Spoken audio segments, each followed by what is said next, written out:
Skating is a sport of failure, regardless of your talent level. So you have to fall thousands of times before you perfect an element. It's constantly finding that strength inside to pick up and try it again and fall another time and pick yourself up again and try again.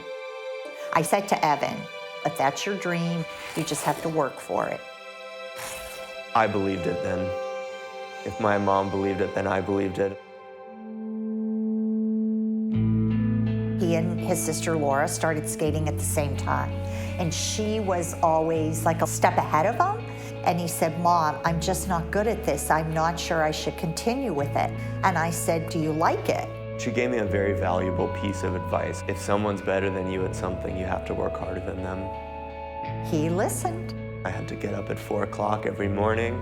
She said, you set an alarm, you wake me up when it's time. He would show up the middle of the winter, all dressed in his hat and mittens, and go, Mom, I'm ready to go to the rink now. He never missed a day, ever. I could look at the other kids and see they were natural in their movement on the ice. I wasn't.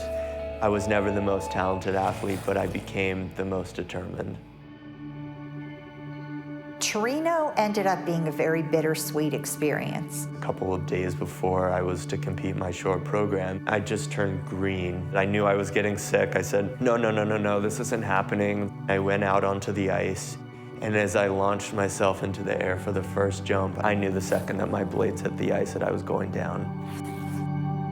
I remembered in that moment all of the times that my mom would look down at me from the viewing area of the rink when I was 8, 9, 10, 11 years old, and I was falling over and over again, and she would kind of give me a nod, which meant get up. Evan placed fourth in Torino and said, I never want to be fourth again. My life changed completely in that moment. I wasn't the same person again. He lived that moment in Torino and used that as a tool for Vancouver for every minute of his life for 4 years.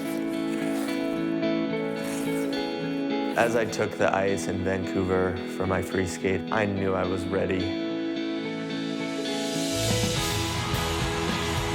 My back was to the Jumbotron, and I hear this huge roar, and I turn around, and Evan's name, he won the gold.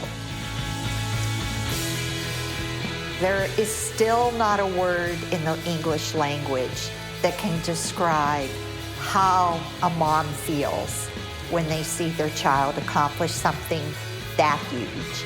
Instead of my performance from that night playing back in my mind on the podium, it was moments from cold, empty ice rinks in suburban Chicago with my mom as the only spectator watching on, and me falling 1,000 times trying to learn a double axel. I now understand the wisdom that my mom was trying to teach. And I just thanked God in that moment that I never gave up. P&G, proud sponsor of moms.